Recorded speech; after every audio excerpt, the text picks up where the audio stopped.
Wyndham. Welcome back to our podcast. This is the Wyndham Voyager, and my name is Natalie Gendrasco, and I'm the host and communications director for the Wyndham School District. This podcast invites the public in to hear directly from our leading experts in different areas in public education. I also wanted to mention that this podcast was created in collaboration with our digital media teacher. She will be in charge of recording and editing this podcast. Thank you so much for your help.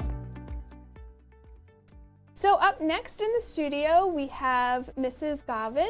She is our Science and Engineering Curriculum Director. Thank you so much for joining us today. Thank you for having me. Just as a quick reminder, our curriculum directors here use their years of experience to ensure that the curriculum is appropriate for staff and students, while they also are staying up to date with the latest developments in education. So with that, let's hear about the curriculum area focus that you are here with the Wyndham School District. Sure, yes. I work with the science and engineering and tech ed teachers from grades 5 to 12. So essentially the center school, the middle school, and the high school. Okay, and now the engineering is just at the high school, or does that go past the high school? The classes that are technically engineering are at the high school, but we have sort of warm up the STEAM classes. So we have a STEAM class at the center school. Okay. And we have a STEAM class at the middle school. And is that part of the curriculum, or they can take it in addition to their everyday classes? It's, I think it technically falls under like the unified art. Oh, great. So it's a class that all the students have to take. That's awesome. Or get to take, I should say. That's great. And now tell me a little bit about your background. You've been in Wyndham for a while, right? Yes, either 11 or 12 years. Okay. I've been a biology teacher here for quite a while. And then at the high school? At the high school. Okay. And then last year, I took the position as the science and engineering director for the district. Okay. Yeah, it's been a great transition. It's been really interesting, and I have really enjoyed seeing other teachers teach science. I've been doing it for so long, and just to see how other people do it has been just really interesting. You're still learning, right? Eye-opening. Yeah, I feel like it's created some paradigm shifts and just expanded my horizons with what's actually happening out there, and how good our teachers are. Right. How often that the teachers are treating science not as a body of knowledge and just teaching kids facts, but teaching it as a way to think about the world. I love the way that you just explained that, because I think that's so important. So I think when I went to school, I was taught science facts and not really how to use science as a way to look at the everyday things. Right, or solve problems. Right. Yeah, absolutely. And that's really what it is. It's not a body of knowledge. It's a way to think about the world. I love that. Yeah. So I know we have two events specifically at the high school that are huge, massive events. One is, do we still call it Trebuchet Day? Or? We're trying to make it more encompassing, and we're trying to have more engagement of the other subjects. But it has always been known as Trebuchet Day, but we're trying to call it Wyndham Games Day. Okay. And so we're trying to get other teachers in other subjects getting out there, doing things. So we used to have chariot races. The Latin teacher would do chariot races, so all of the trebs would stop, and there was. So it's not just all science; it's like all different concentration areas. Right. So I think there's going to be 9 math tables. So there's some really cool activities, and I haven't heard of yet about what else is happening, but we're trying to get people out there. And what date is that? That is on Halloween, so there should be some really good costumes on the 31st. Yeah. So for the people that don't know what it is or new to district, explain, I guess, what the Trebuchet part of it is, because I think that's the huge, obviously, event. Right. So all of our physics classes, the students build trebuchets, and they're all lined up or in a big circle in the baseball field, pointing inwards, and in the center of the field there's a little castle, and all of the students are trying to get their water balloons into the castle or to try and hit a teacher. that's in the center of the circle. Awesome. They must love that. It is. It's great. The kids have gotten into it, and they're so excited about it. I mean, they're huge too. They're not huge. Like Yeah, these are not. Yeah. Yeah, they're like the size of my truck. Yeah. Yeah. I remember my first year that I ever went out there. I was like, oh, I thought the district supplied these. No, these kids are just making these. Right. How long does it take to usually make them? I'm not sure. I estimate a few weeks, a month, maybe since the beginning of this. Yeah, so they know the beginning like, of this school year. Yeah, year. so let's call it 2 months. Yeah. That's awesome. So what do they get if they get in the castle? A good grade. I love it. Good way to motivate them to get a good grade, right? Oh my God, that's so fun. So that is happening October 31st. And is that open to the public or? Parents come, and it's actually a pretty cool event. So a lot of the students get dressed up because it's Halloween. Right. And people bring their grills and they sort of tailgate. Yep. It's a sort of tailgate atmosphere, and parents come. And so I don't know if somebody's not related or attached to a student, not necessarily open to the public, but there are parents that come to support. That's great. And then, so that one, and then the other one is Shark Tank. Yes. Can you give us a little background on that one? Sure. So that is part of our Honors Engineering Capstone course. Okay. And the students in that class have designed have invented and designed a something to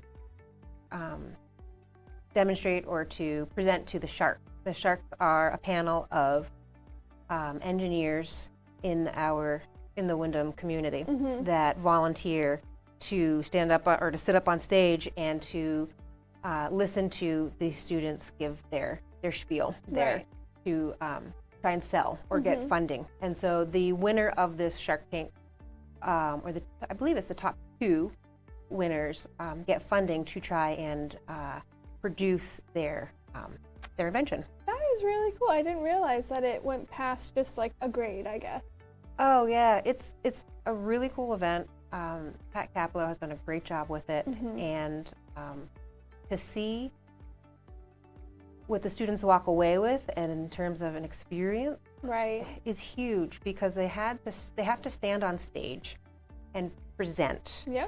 And then the sharks, the engineers from the community, give them really honest feedback, which is sometimes hard to hear, especially when you're standing in front of, when you're standing on a stage in front of people. And they've been working on this project since the beginning of school, too, Correct. right? Yeah. So I think that it's difficult, and the kids walk away with just very proud, and as they should. Yeah. I mean, even if you're not the top 2, just to say that you've spent this much time creating something, put all of your thought into something that you feel is worthy enough to present to this group.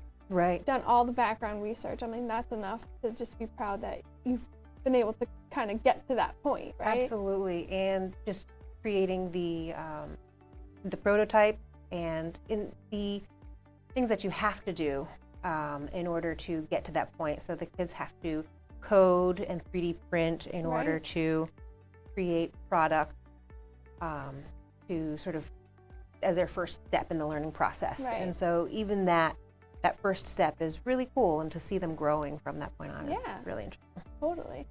So one of the things that we've talked to all the curriculum directors about is sort of that continuum of education. So where you're starting from grades 5 through 12. Talk to me about a program that is kind of starting at the 5 level that kind of goes up and is part of the continuum of education. Sure. Something that I'm really excited about, because it's coming from our own students. Okay. We have a couple of students from the high school from the Blue Box robotics team. It's an all-girls robotics team. That's great. And a couple of our students were so excited about a product or a robot that is coming from the First Robotics program. And it's a great tool to teach robotics to students at a younger age, because it has sort of beginner code, which can transition into a more complex form of coding.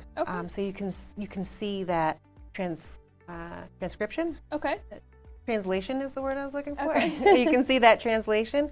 And so it's a great way to introduce robotics. So we're trying to bring that into the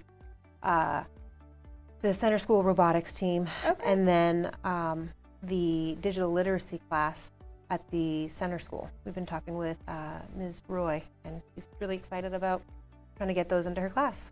So you have been in Windham as a teacher, and then you took this position. So what are you kind of hoping to gain out of this position, or what do you hope to bring to this position? There's a lot that I hope to do. I hope to continue to foster teachers to get kids out of their seats and to do science, to learn how to break down data, look at graphs, understand what graphs say, so that they can learn to see the world in a new way and solve problems. At the high school, we recently just removed a class, the integrated science class, and so that gave us the opportunity, that was a freshman course, that gave us the opportunity to restructure kind of the entire department. So now all students have to take biology freshman year, but then at that point, they can go about getting their physical science credit however they want. They can do a math-based chemistry and physics class. They could do a non-based chemistry and physics course, so like a more conceptual class, or they can go earth science, but then there's also a lot more opportunity for kids to take electives, so they can steer their own pathway. You know, if they want to go Mythbusters, or if they want to take genetics, or if they want to take astronomy. So there's a lot more opportunity for kids to study what they are interested in. As opposed to what they have to take. Because the curriculum was just approved, was it last year?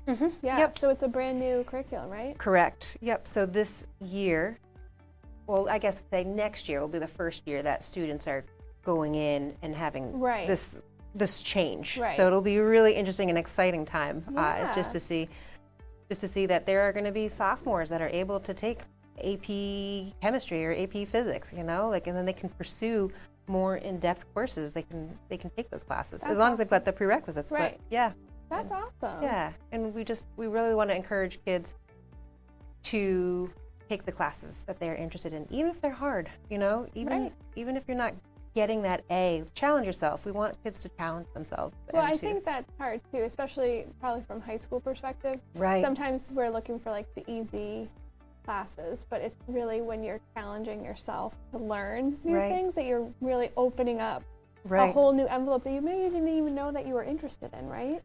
I think that if you're pursuing classes that you're interested in, it becomes less about getting that grade, which I know that the grades are important, but if you are enjoying what you're learning, then it becomes about learning, which I think is truly the goal, and every teacher's goal is to have kids enjoying learning. 100%. So outside of the school day, what are some interesting hobbies or activities you like to do? Well, I just had a baby. Congratulations. So thank you so much. She's 6 months old already, and amazing. So I love spending time with her. I've been taking her hiking. We go up Monadnock and Uncanunic as the hikes that we've done so far. It's great. And when she's not with me, my husband and I love to do mountain biking, and very outdoorsy. Well, when we can. Being a mom kind of changes that. Well, thank you so much for joining us in the studio today. Thank you for having me. We're excited to see what else you bring to the science world for our students. Me too. We hope you enjoyed today's topic. We want your feedback. If you have any questions or are interested in different topics we discuss here on the Windham Voyager podcast, please email me at podcast@windhamsd.org. For the Windham Voyager, my name is Natalie Dendrasco, and we will see you next time. Thanks again for taking this voyage with me.